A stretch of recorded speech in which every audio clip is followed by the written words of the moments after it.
In this video, I will go over factoring out greatest common factor. So yeah, it's good that I did this video kind of at the very end because uh, you kind of need to know the previous rules to know the GCF. So yeah, so let's go over factoring GCF. So factoring out a GCF is exactly what it sounds like. Before you factor out a polynomial, check if you can factor out a GCF. If you can factor out a GCF, use all the known factoring rules from this course to factor polynomial completely.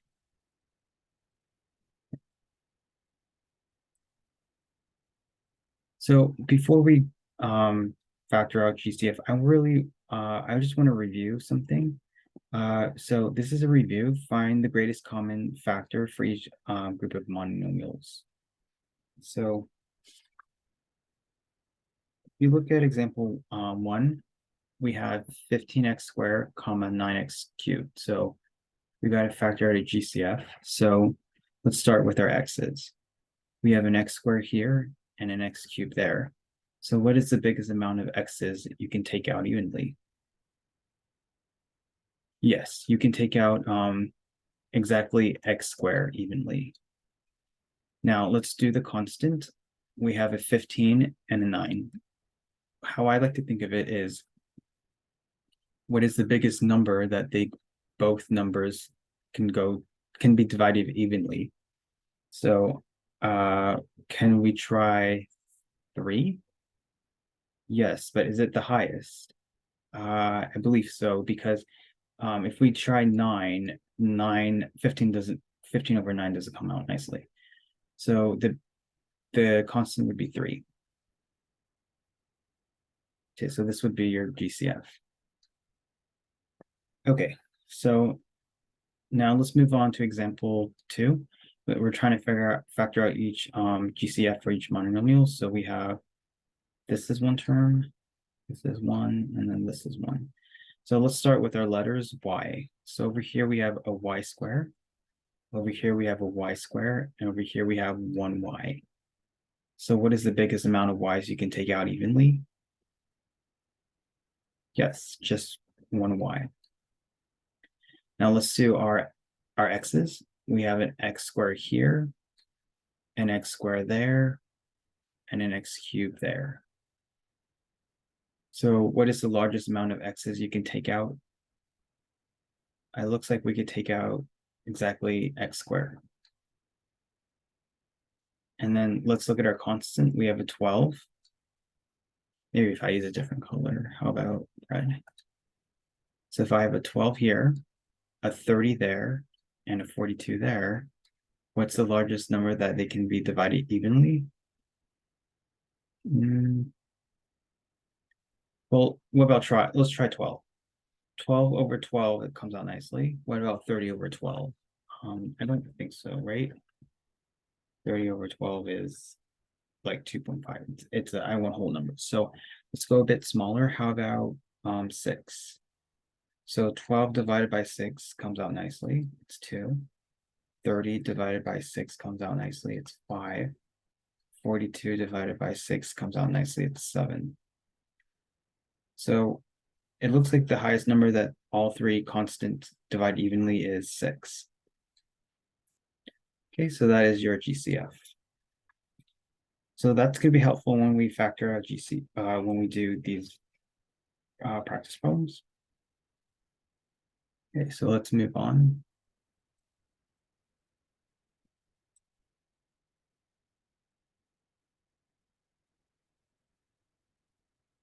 So yeah, let's do some practice problems. It says factor completely by factoring out GCF. Do not solve. Okay, so let's look at example 1. We have 2w and 4t, right? So let's start with our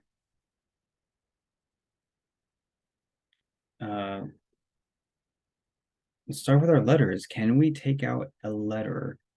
No, we can't, because this is a W, this is a T. They're two different letters, so we can't take out a letter. Now let's look at the constant. We have a 2 and a 4. Can we take, is there a large number that they both is there a larger number? The largest number that they both can be divided evenly is 2. So that's what we're going to take out. That's our GCF. And then what do you have to multiply 2 to get the first term, 2W? Well, you don't need any 2's. You just need a W, right? Good. And then what do you have to multiply 2 to get the second term, 4T? Well, we need a plus because it's a plus, right? And then we need an extra 2 because 2 times 2 will be 4. And then we need the letter T. Okay, that's it. W plus 2T cannot be broken down. That is the most factored it can be.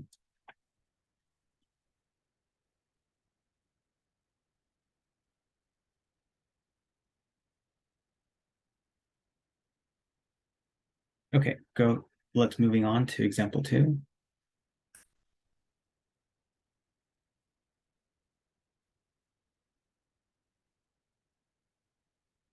So example 2 says factor completely by factoring out GCF, do not solve. Let's see what we have here. We have exactly, how much terms do we have? This is one whole term. This is another. So let's start with our letters. We have an M4 here and an M6 there. What is the largest amount of M's can you take out evenly? Yes, that's right, M4. And then let's do our K letter. We have a K3 and a K7. So what is the largest amount of K's you can take out evenly? K3, right? Because this is, you have 7 K's and you have 3 K's, so the largest amount of K's you could take out is K3.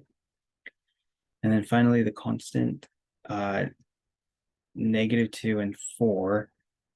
I think you can take out a 2, but I think we could also take out a -2. I think I'll take out a -2 versus a +2 because I want this number to be positive. Okay, so yes, now that we know our GCF, what do you have to multiply this whole thing to get the first term? Or what are we missing? So we don't need any more -2 because we took out a -2. How many K's do we need to get K7? If we can take out K3 would be 5, 6, 7. K4, right? Because K4 times K3 is K7 because when you multiply, you really add, correct? 4 plus 3 is 7. And then what about M's? We have an M4. We don't need any more M's, so we're good with that. Now let's do the second term. What do you have to multiply -2 to get positive 4K third M6? Well, we need an extra minus because a negative and a negative because we want a positive, right? So we need an extra minus, and then we also needed 2 because we want 4. Do we need any more K's? No. Do we need any more M's? Excuse me. Yes. We need exactly 2 more M's, right?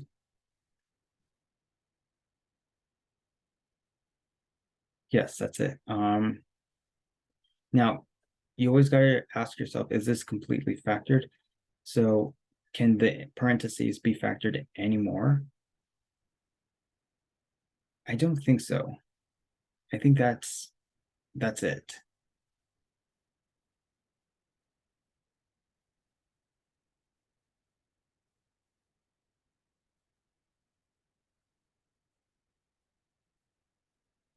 Okay, cool.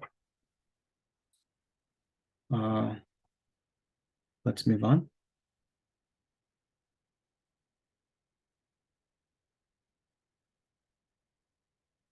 Oh, sorry. Let me go back. I don't know what happened.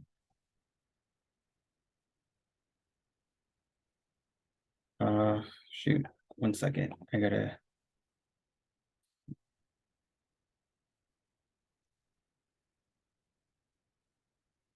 So we did example 2. Okay, so let's move on to example 3. Factor completely by factoring out GCF, do not solve. So we have -6h5 t squared plus 3h cubed t6. So we have exactly two terms. So let's start with the letter t. We have a t square and a t6. So the largest amount of t's you can take out evenly is t squared. And then let's do our h's. We have an h5 and an h cubed.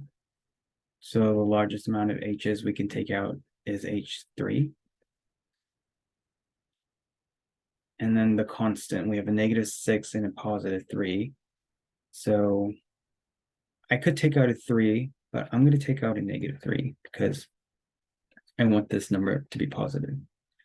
So yeah, so what do you have to multiply -3h cubed t squared to get the first term? Well, you definitely need a 2. And then you also need how many h's do you need? 2, because h2 times h3 is h5. That's it. And then you're going to need a negative, because a negative times a negative is positive, and then no more h's, and then we need a t4.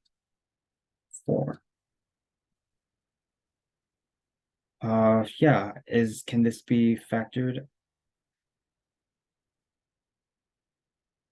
I mean, can the inside parentheses be factored? Oh, I wish it could, but if this 2 didn't exist right here, right? Then we could have factored it one more time using perfect square, but this is it. Okay, now I'm gonna end the video because there will be a part 2. Okay, thank you.